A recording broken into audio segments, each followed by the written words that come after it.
हम लोग बात कर रहे हैं एनसीईआरटी किताबों के बारे में। और आप लोगों ने देखा होगा कि लास्ट क्लास में कक्षा 10वीं की जो विज्ञान की किताब है इसके बारे में हम लोगों ने बात की थी। आज हमें कक्षा 11वीं की जो रसायन विज्ञान की किताब है उसके बारे में बात करनी है। और इसमें क्या क्या पढ़ना है आप लोगों को उसके बारे में भी हम लोग बात करेंगे। लेकिन इससे पहले कुछ जानकारी आप लोगों को दे देता हूँ। और मुझे लगता है कि अब तो आप लोगों की समझ में भी ये बात आ चुकी होगी कि अगर आप लोगों को सिविल सर्विस की तैयारी कर रहे हैं और civil service state PCS clear करना है तो आपको एनसीईआरटी किताबें कम से कम 2 से 3 बार जरूर पढ़ लेने चाहिए और बड़े ध्यान से पढ़ना चाहिए। एनसीईआरटी किताबें आपको समझाती हैं और आपका बेस मजबूत करती हैं। और ये किताबें आपको प्रीलिम्स में, मुख्य परीक्षा में, इंटरव्यू में हर जगह मदद भी देती हैं। तो मेरा तो यहाँ तक कहना है कि एनसीईआरटी किताबें पढ़े बिना कुछ नहीं उखड़ने वाला है। इसलिए समय रहते हुए आप लोग इन किताबों को जरूर पढ़ लीजिए। और इन्हें पढ़ने का एक तरीका होता है। पहली बार आप लोग जब भी कोई किताब पढ़ रहे हो तो पहली बार में कोई नोट्स बनाने का, कोई काट पीट का काम आपको नहीं करना है। जब 1 से 2 बार आप लोग पढ़ लेंगे ना तो आपकी समझ में आ जाएगा कि नोट्स आप लोगों को किन पॉइंटों का बनाना है। और अधिकतर नोट्स बनाने का काम आप लोग अपने दिमाग में किया करिएगा, क्योंकि दिमाग ही आपके साथ आपके एग्जाम हॉल में जाएगा। बाकी आपको लगता है कि रिवीजन की जरूरत पड़ेगी, पेपर जब नजदीक होगा तो उन पॉइंटों को आप लोग अपने नोट्स पर शामिल कर सकते हैं। और एक कोई भी सब्जेक्ट पढ़ते समय कोई भी सब्जेक्ट उठाइए एनसीईआरटी किताबों का, उसे पहले कक्षा 6वीं से लेकर 12वीं तक की सभी किताबें खत्म कर दीजिए। चाहे इतिहास, भूगोल विज्ञान, राजनीति विज्ञान, आर्थिकी, अर्थशास्त्र की बात कर रहा हूँ, किसी को भी उठाइए।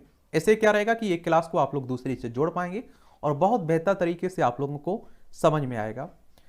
और अगर आप लोगों के मन में यूपीएससी एग्जाम से संबंधित कोई भी डाउट है, जो आपके मन में आ सकता है डाउट, उन सब के जवाब यहाँ दिए गए हैं। यूपीएससी एग्जाम के नाम से जो प्लेलिस्ट सूची बनी हुई है इसे आप लोग कवर कर लीजिए। इतना यकीन रखिएगा कि आपके हर सवाल का यहाँ बहुत ही साधारण शब्दों में जवाब मिल जाएगा। एमपीपीएससी वालों, आप लोगों के लिए भी बहुत सारी क्लासें ली हुई है और एनसीईआरटी की भी बहुत सारी क्लासें हम लोगों ने ले ली हैं। देखिए, रसायन विज्ञान की किताब अगर आप लोग खरीदने जाएंगे तो आप लोगों को इस तरह का कवर पेज देखने को मिलेगा। और रसायन विज्ञान कक्षा 11 2 भागों में बटी हुई है। ये पहला भाग है और ये आप देखेंगे दूसरा भाग आपको दिखाई दे रहा है। और इन दोनों की पीडीएफ आपको टेलीग्राम पर डाल दी गई है, वहां जाकर आप लोग डाउनलोड कर सकते हैं। लेकिन इनमें 2 बातें आप लोगों को याद रखना है। अगर आप लोग देखिए, मुझे नहीं लगता है किताबें कभी कम होती हैं और जितनी किताबें आप लोग पढ़ सकते हैं पढ़ते रहा करिएगा। मुझे लगता है बहुत कुछ सीखने को मिलता है। लेकिन अगर आप लोगों के पास टाइम नहीं है तो रसायन विज्ञान में आप लोगों को एक इकाई, एक यूनिट कवर करनी है केवल कक्षा 11वीं में, वो है 14वीं यूनिट। लेकिन ऐसा नहीं करेंगे कि केवल हम लोग 14 को पढ़ेंगे।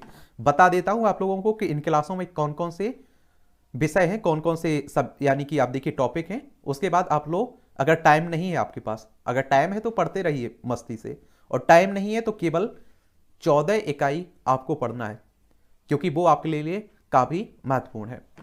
चलिए तो इन्हें देख लेते हैं। दोनों की पीडीएफ आपको बताए, और वैसे सभी एनसीईआरटी की किताबों की पीडीएफ आपको टेलीग्राम पर डाल दी गई है।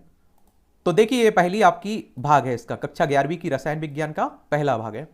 इसमें अगर आपके पास टाइम है तो तभी पढ़िएगा, अगर टाइम नहीं है तो इसे छोड़ दीजिए भाग 1 को। और देखिए, भरोसेदार किताबें हैं, क्योंकि आप देखिए एनसीईआरटी बड़ी एक तरह से रिसर्च करके लिखी गई है और इसमें जो आंकड़े रहते हैं बड़े विश्वसनीय रहते हैं। राष्ट्रीय शैक्षणिक अनुसंधान और प्रशिक्षण परिषद के द्वारा लिखवाई गई हैं।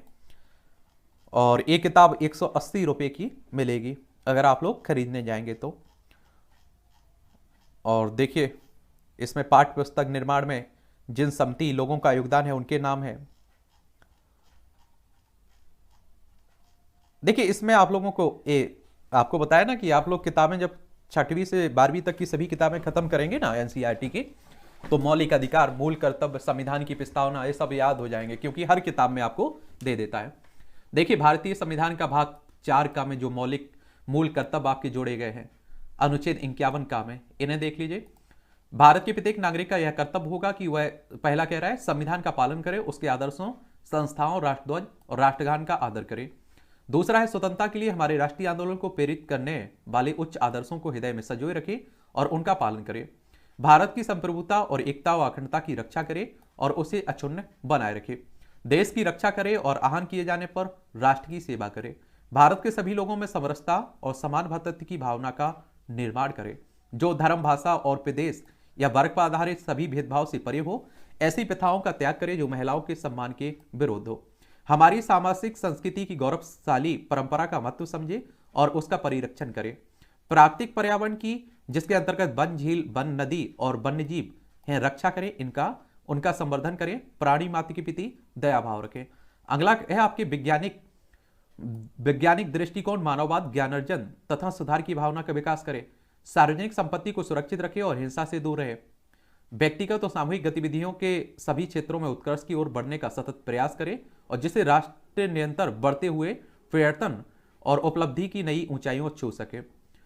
और यदि माता पिता या संरक्षक हैं तो 6 वर्ष से 14 वर्ष तक की आयु वाले अपने यथास्थिति बालक या प्रतिपालक को शिक्षा के अवसर प्रदान करें। तो ये मौलिक कर्तव्य हो गए आपके। ये विषय सोचिए, देखिए इसमें आपको क्या क्या पढ़ना है।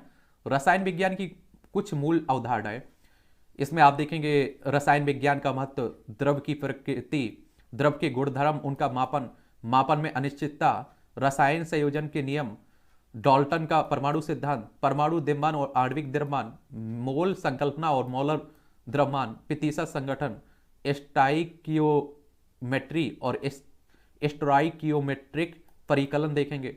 फिर आप लोग दूसरी इकाई में आप लोग परमाणु की संरचना, अपरमाणविकरण, परमाणु मॉडल, बोर के परमाणु मॉडल के विकास की पृष्ठभूमि, हाइड्रोजन परमाणु के लिए बोर मॉडल, परमाणु के क्वांटम यांत्रिकी मॉडल की ओर और परमाणु क्वांटम यांत्रिकी मॉडल।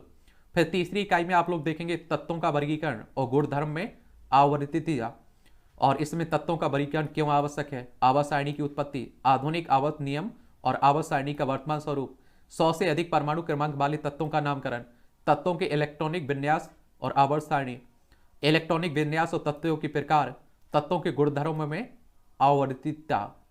फिर आप लोग इकाई 4 देखेंगे रासायनिक आबंधन और आणविक संरचना, रासायनिक आबंधन की कौशल लुईस अवधारणा, रासायनिक या विद्युत संयोजी आबंध प्राचल, संयोजकता कोष इलेक्ट्रॉन युग्म प्रतीकर्षण सिद्धांत, संयोजकता आबंध सिद्धांत, संकरण, आणविक कक्षक सिद्धांत, समनाभिकीय द्विपरमाणु अणुओं में आबंधन, हाइड्रोजन आबंधन, ये आप देखेंगे। फिर इकाई 5 में आप लोग द्रव की अवधारणाएं देखेंगे।